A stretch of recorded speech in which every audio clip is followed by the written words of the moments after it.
I have a confession to make. For 4 years of my life, I lived in a sex cult. Now, before you get the wrong idea, it wasn't a cult in like a full bad sense. It was a Tantra community. But from the outside, I'm sure it looked pretty extreme. We practiced tantric sex. We had rituals. We explored sexuality in ways most people would never even think about. And honestly, these 4 years completely changed the way I understand sex, intimacy, and what our bodies are actually capable of. So, in this video, I want to share with you what I learned. Because most of what we're taught about sex in our society is so limited. Look, I also thought I knew everything there was, or at least almost everything, before I ended up in that community. Besides, it's sex, it's natural, right? What's there to know? But I left with knowledge that even sexologists don't have. And once you understand what's possible, it will forever change your intimate life. I'm Magda Kay, an intimacy expert, and every week I share videos to help you connect deeper with women and have more and better sex. So if you don't want to miss any video, make sure to click the subscribe button below. So the first thing I learned is that in our society, we have a very limited understanding and definition of what sex is, what sexuality is. And we really have no understanding of how expansive and amazing it actually is. Based on what I got to see and experience, I realized that even sex experts, sexologists, and doctors understand maybe like 30% of what our bodies are actually capable of. That's it, 30%. So let's expand your understanding, okay? First, sex is so much more than just intercourse. We look at it as a black or white thing. If you're inside her, then you're having sex. If you're not, then it's not sex. And that's a big problem. Because what happens if, let's say, you're tired, or one of you is not in the mood, or if for any reason penetration is not an option? If there are any problems with lasting longer or getting an erection, suddenly you're not having sex at all. And there's so much in between. Let me explain. If you follow me on Instagram, you know I recently had an accident and I broke my foot. Now, I love training. I normally go to the gym 5 times a week. I do motocross. In fact, the accident happened during motocross. I also snowboard. I ride my bicycle almost every day. So suddenly, with a broken foot, I couldn't do any of these things. But does that mean I can't move at all? Well, no. I could swim, and I was working on my upper body. I rejoined the gym, and I was able to use machines that didn't put pressure on my foot. So I actually was able to maintain about 70 to 80% of my muscle mass despite the injury, despite the fact that I couldn't really train or walk for that matter.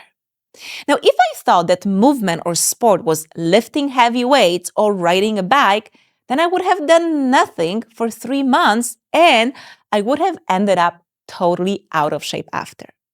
Instead, I broadened my definition of training. Yes, there were things I couldn't do, but there's so much that I could. Can you see how the same way of thinking can apply to your sex life? If you think that sex is only intercourse, then you'll be missing out on opportunities to be sexual when intercourse, for whatever reason, is not possible. Okay, the second thing I learned is that we really separate our daily life from sex, and that's a mistake. Sex is treated as something you do or you don't. You're either having sex or not, black or white. So say you have sex 30 minutes a day. Then for the rest 23 hours and 30 minutes, you're not having sex, and sex is absent from your life. But what I realized is that sex isn't just a separate department in our lives. It's not something you go into occasionally. It's the foundation of life. It's intertwined with everything. Here's how I like to explain it to my clients. Imagine a house. There are many different rooms. Some you visit often, some occasionally. A bathroom, for example, you go there when you need to, but other times you're hanging out in the living room and you don't even think of the bathroom. We treat sex like a room. A room we sometimes enter, but unless we're in it, we don't think about it. And here's the problem. What often happens is that the room labeled sex at the beginning is visited quite often, but eventually you end up spending more time in the living room, in the kitchen, in the bedroom. And the room labeled sex is not visited at all, or very, very rarely. But sex isn't a separate room. Sex is the floor of your whole house. Sex is really the foundation, and it's omnipresent. So whether you're in the kitchen, in the bedroom, or in the bathroom, or any of the rooms, sex is always there. But of course, that requires a different definition of sex, way beyond penetration.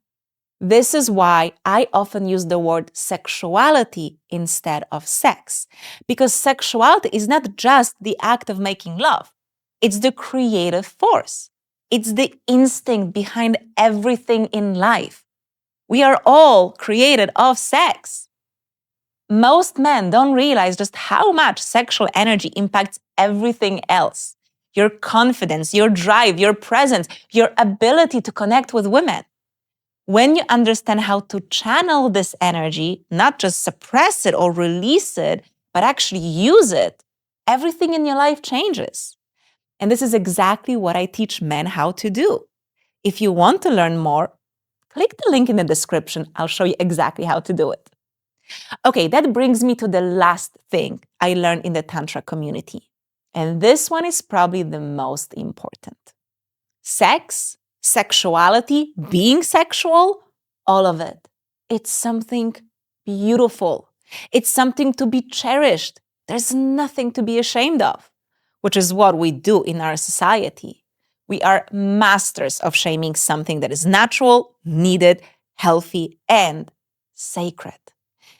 In Tantra, sex is considered a desire for oneness. If you think about it, when you desire someone, when you love her so much, you want to merge into one. It's such a beautiful, deep, intimate experience. And that desire, we see it everywhere. We see day and night merging into one. This, from the tantric perspective, is sex. The day and night are making love. Isn't it beautiful? So it's a very deep, poetic way of looking at it. We consider sexual desire to be sacred because it's desire for oneness. And in spirituality and religions, oneness is the definition of the state of enlightenment. And this is how sex is a spiritual practice in Tantra and why sexual desire is considered divine. And this is also why in Tantra, you don't look at sex as a quickie. We surely don't look at it as a way to release stress or a quick, meaningless pleasure. It's a deep, profound experience that opens the heart. You go deep with the other person. You reveal yourself. You open yourself to the other person. It's such a beautiful experience. It's a deep experience.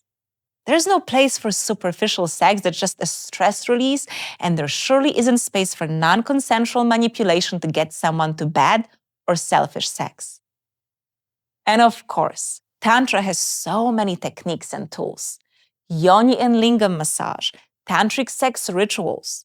We talk about channeling different energies through us during sex. We can manifest with sexual energy.